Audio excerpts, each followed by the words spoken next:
Welcome to the GamesNet Berlin Europe podcast. Here, we speak with extraordinary games industry professionals and listen to their story, to learn all about what they've built and who they are.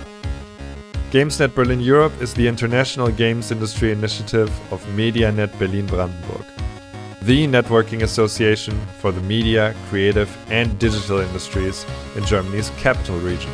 My name is Simon Ohler, and I will be your host for this program. This is part 2 of the GamesNet Berlin Europe podcast with Fedor van Herpen. Here we speak about life, his childhood, games, and all that good stuff. There's also a part 1 where we speak about work topics, especially meeting and matching with people in detail. Feel free to listen to that part before or after part 2. Either way is fine, really. You will find part 1 on the platform you're listening on now. Hit that subscribe or follow button if you feel like it. Thank you.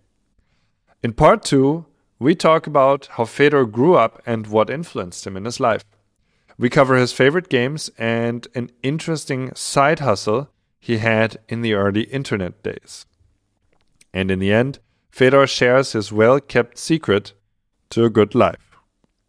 I hope you enjoy listening to part 2 of my conversation with Fedor van Herpen.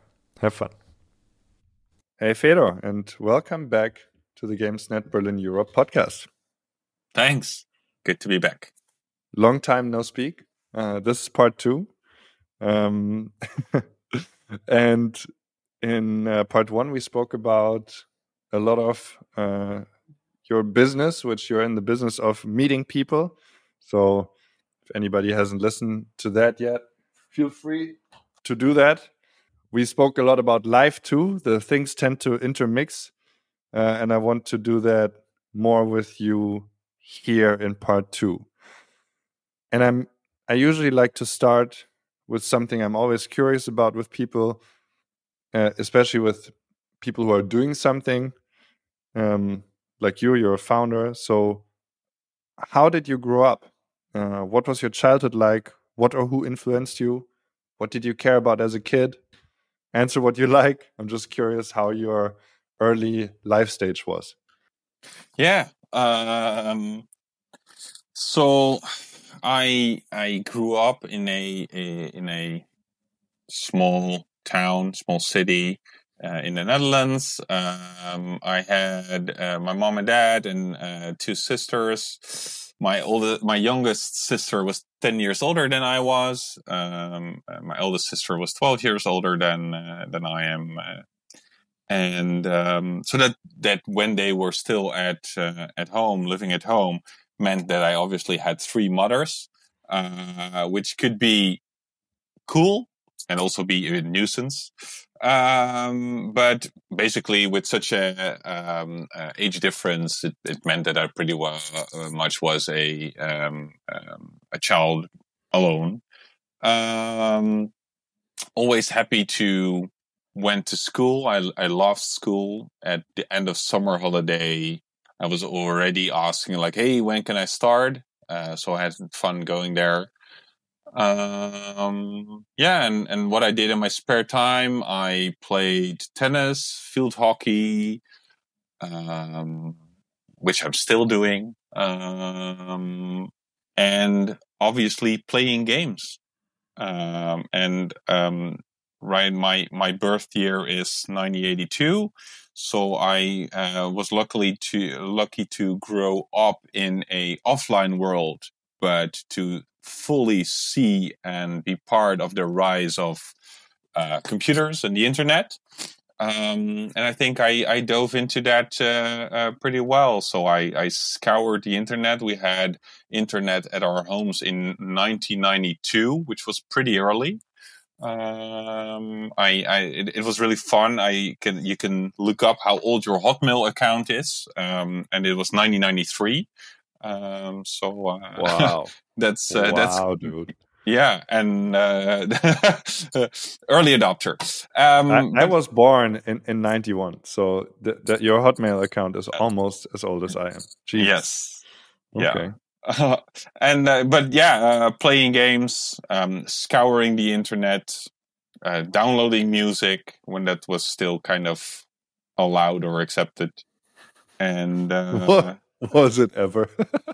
It's like, well, it was not forbidden. There were no legislation yet that could really prevent things from happening. But luckily, we have streaming services right now. We've come full circle. Yes, downloading music is now legal.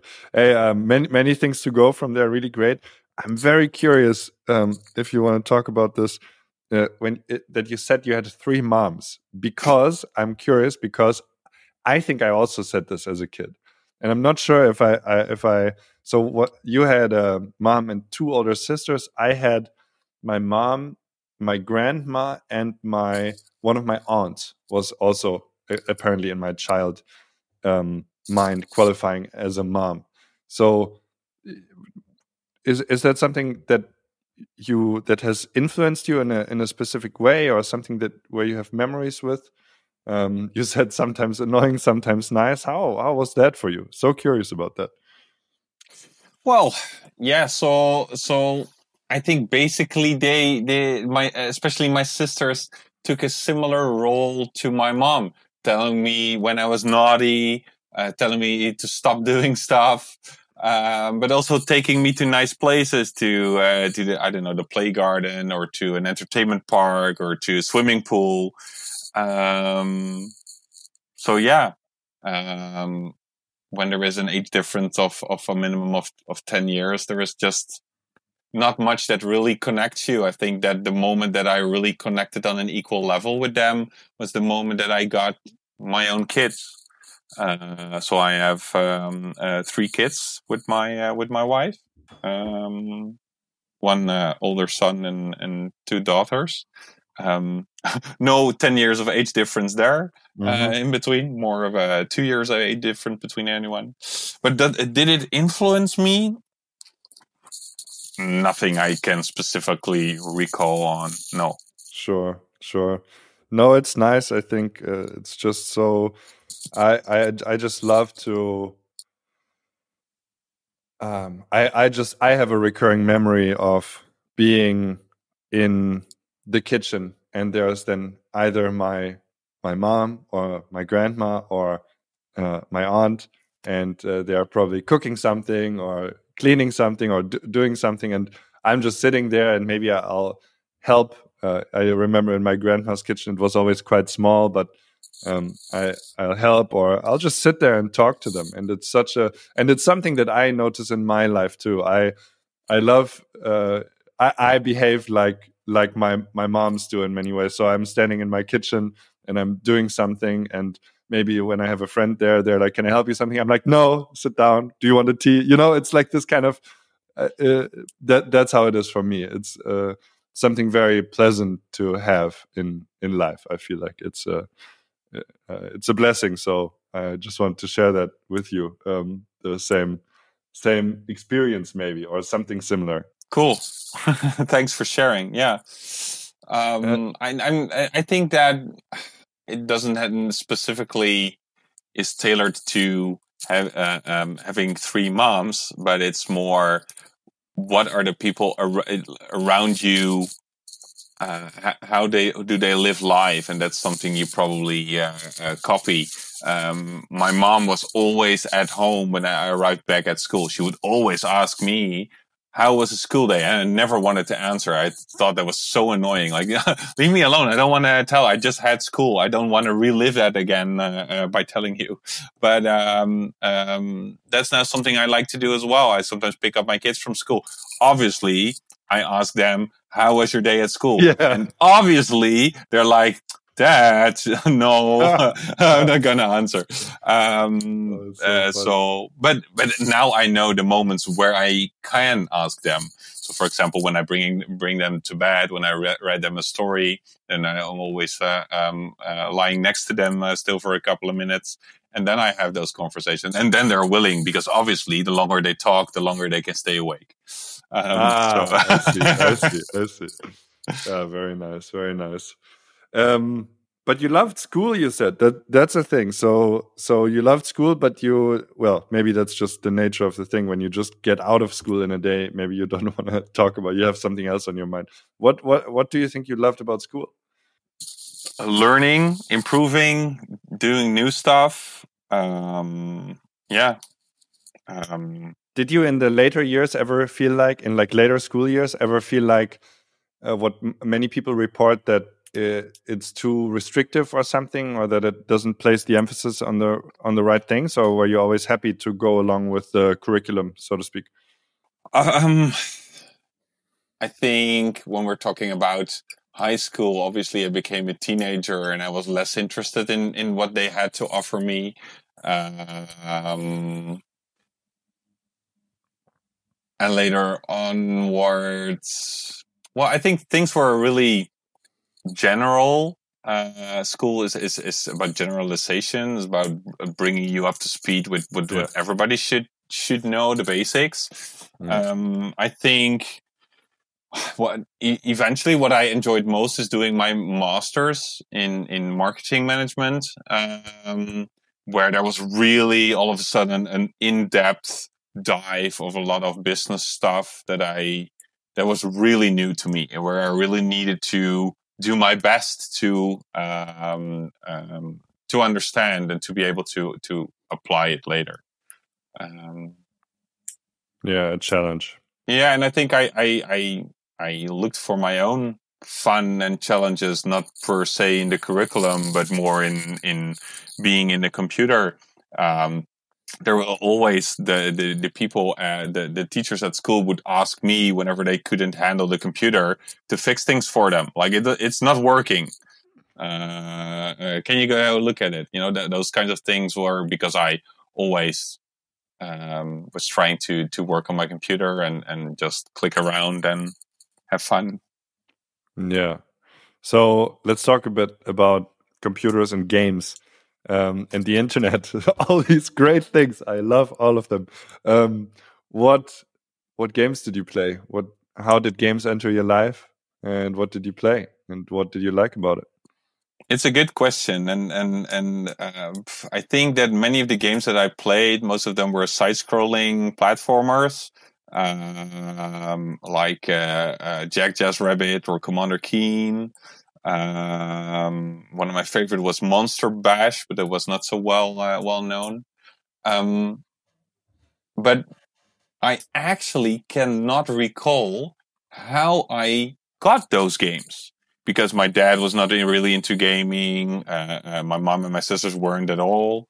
So I must have gotten them somewhere, because at that point in time there was still the concept of shareware, just floppy disks with games that you didn't have to pay for, and you only paid for the consecutive episodes, which I can't recall we ever did. Did you mention, when we spoke before, did you mention your uncle or something about video games? Yeah, well, yes. So he was working at IBM. So I can recall that every once in a while I might have gotten a disc, but it was not like every week, every month or so. So probably, maybe I was too young, or I was just not paying attention. Or maybe I was just looking at my box full of discs and I was just focusing on that. Like, okay, what am I gonna play today?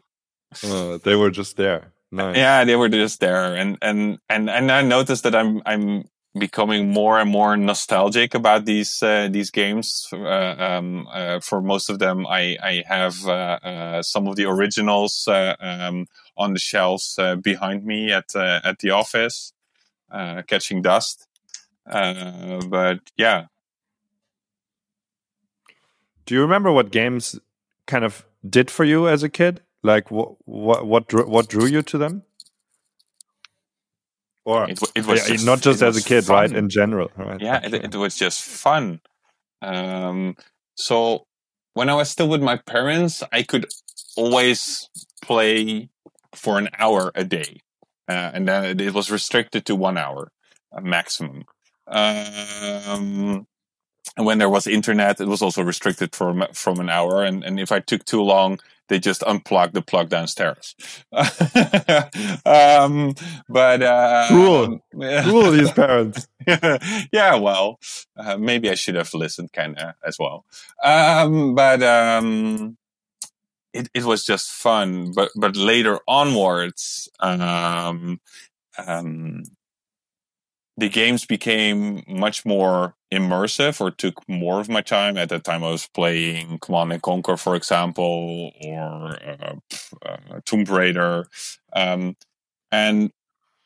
time flies by so quickly when you're playing games. And I think right now, with having a lot of kids, having an own company, etc.,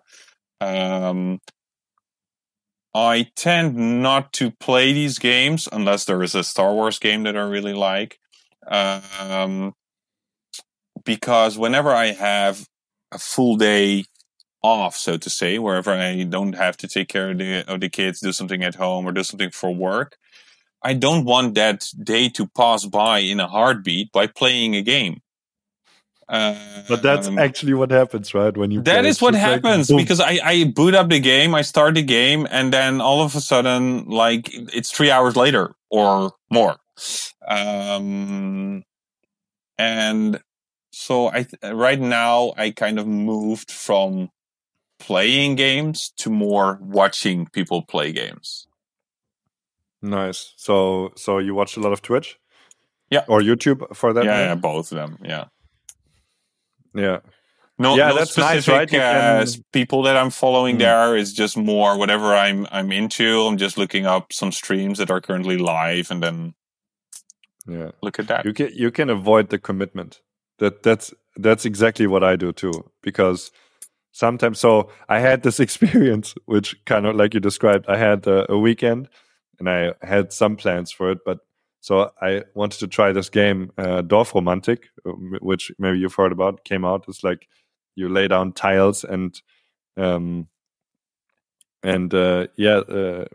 well, this type of game just completely hooks me. And so it was almost, you said 3 hours later. For me, it was like 19 hours later or something. I got so stuck in this game. It was amazing. The hours just flew by. One glance at the clock, 1 a.m., another glance, 3 a.m. And it's like, yo, what just happened? That was like, I need to uninstall, I'm going to watch some Twitch and watch some people play, but I can't do this. This takes way too long.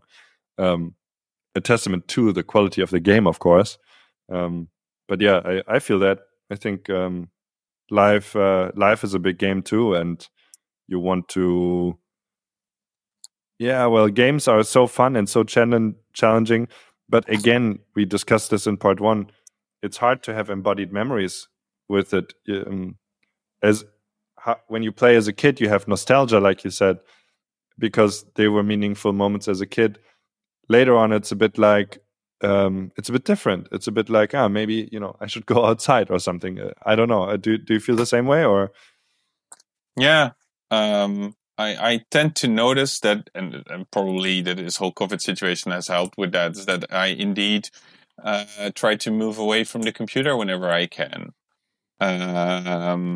Or what I'd like to do, like, for example, last weekend, I've been really working on hardware of a laptop, making sure things work again, because the hard drive was crashed, trying to unscrew everything and making it work again. But that's not looking at the screen. That's just working with the hardware and being working with your hands and your mind. Or indeed, like you were saying, go out into nature. Yeah. And I think that's such a... I think a lot about games and their purpose at the moment. I think games are just so... video games are just so high resolution. Like, as far as a game goes, you can play catch with your friends, but it's a pretty low resolution game. It's, of course, high resolution in terms of you have to move your body and stuff, but mentally, like Command and Conquer, StarCraft, and a bunch of other games are just... they give such a great rush of challenge to the brain, and I think some of us really need that, and especially at that young age, where That's why I was wondering about school, because I loved games and I found school quite all right, but it's games were the much better challenge for me and the much better teacher in many ways. Interesting. I haven't seen games as being a teacher. For me, it was just entertainment. Okay. But simultaneously, obviously, when I convinced my dad to play along, and he was not so good at it, I quickly took over. And right now at this age, when I'm trying to jump into a new game, especially I don't know, something like Fortnite or so, I am within 1 second reminded that I'm not so quick as I used to be, because all the youngsters are just fragging me in a heartbeat, and that's also kind of annoying. Yeah. If you like a good platformer, I really love platformers, and there's a game by a French studio, I believe, Motion Twin, and it's called Dead Cells. And it's a kind of a roguelike Metroidvania-ish game, which is amazing. I can only recommend it. It's fantastic, and you don't need to be quick. Actually, you can be, but it quite profits from being slow and methodical, and especially when it gets harder, which it does. So that's good. Yeah, that's why I either like co-op games where you need to help each other, or first-person games where I can just decide whether or not I want to have the full storyline or just the main arc that I want to enjoy, or use as many health power-ups as I need,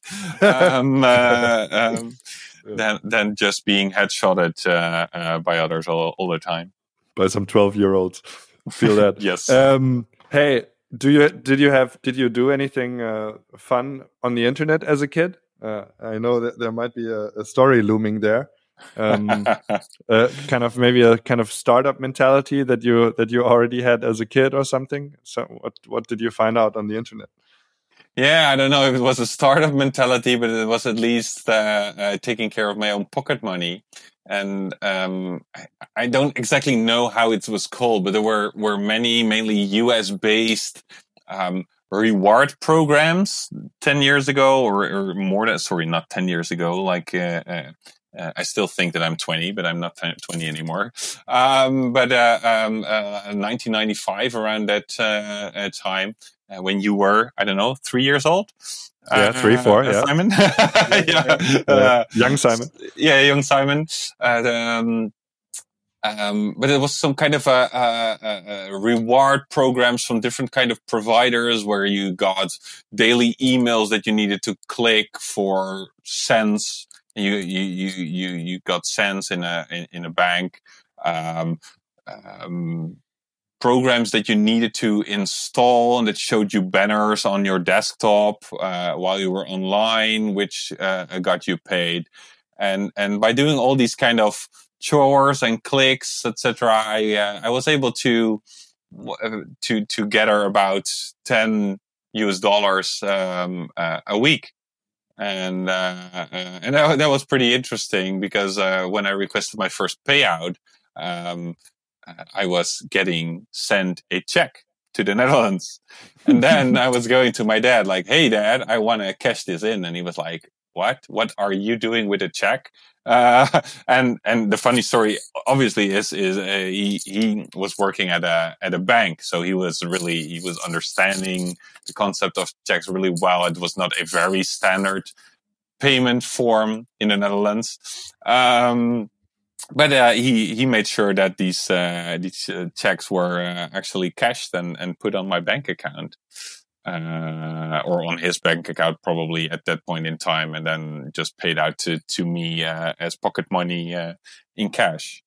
So yeah, that's where I got my first payments, my first own well-earned pocket money by just clicking around. So funny. It's so I've heard the story once before, and it's just amazing to me. It's like, what is this even? I've never heard of this. You can just like click some stuff and then get some money. I mean, today, all the games, they want you to click a bunch of stuff and then you have to pay them money. I think you found the way better game back then. Well, at that point in time, I think maybe even it's a bit similar to what esports is doing as a marketing channel right now. It's so new, and people want to be a first mover and are willing to pay premium money for getting stuff done. And right now, the internet obviously is bombarded with advertising. So and everybody is online right now. So they wouldn't be able to pay 1 cent a click or those amounts. It would be 0.0000001 cents per million clicks. I don't know, So the dynamics have changed a lot since then. Yeah, it's super cool though. That's one way to make use of that. Yeah, very nice. I was wondering. I guess I have a small, big question for you before we wrap up. You said in episode 1, in part 1, that you have some lessons that you found out for yourself. Maybe you're not that you haven't implemented them yet. It usually takes a while from realization to living it out.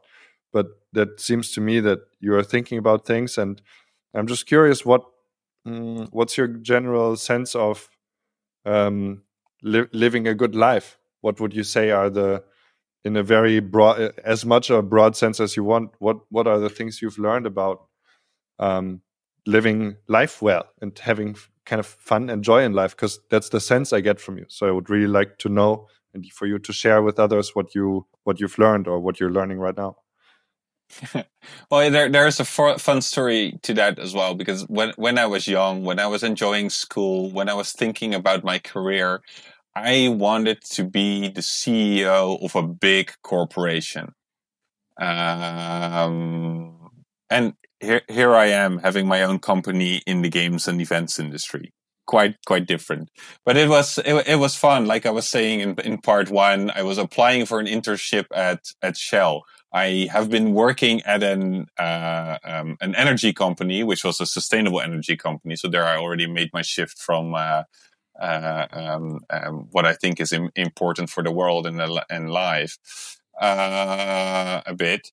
But there I also realized that this was not the real thing that I find enjoyable, that moving up the ranks, becoming a CEO and having no time for fun and family, that was not something that I wanted to pursue anymore.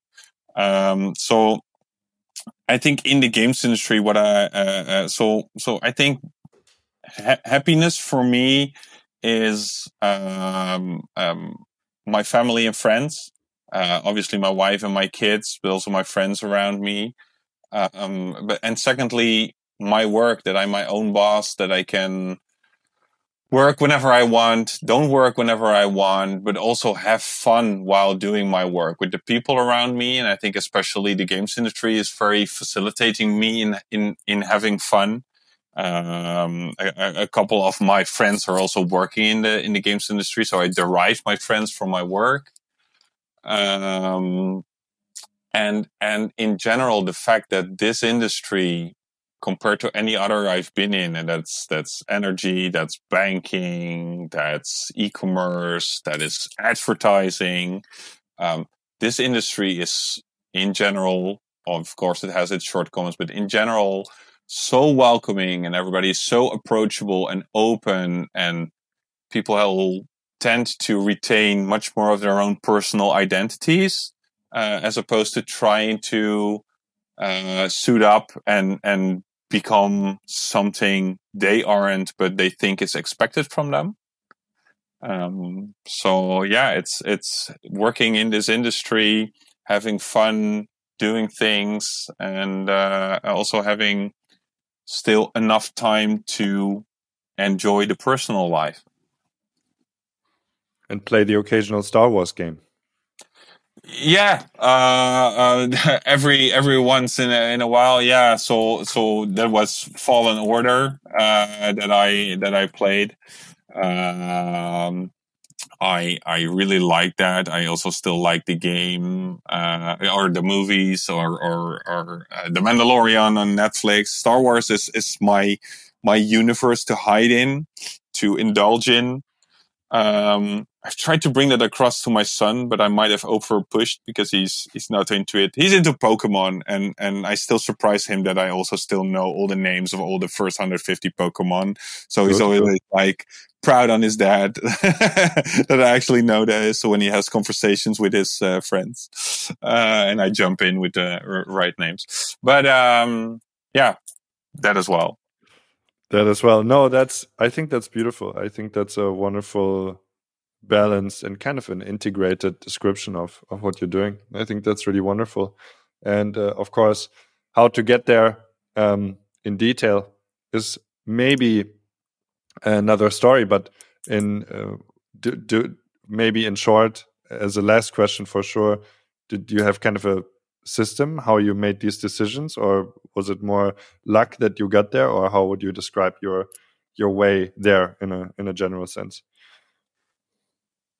I believe in a bit of luck, but I believe that you're also creating your own luck. I believe in fate, but also I believe in the fact that you can create your own fate. Sounds good. Everything good is a bit paradoxical and has two sides. Yeah. I agree. Yeah. I think philosophically thinking, I'm 38 right now, and I think the age of 34 to now are so transformative. What I really enjoyed is that I learned to be fully myself instead of acting upon what others would like me to do. And I so much wish I knew this 20 years ago, that I just dared being myself more.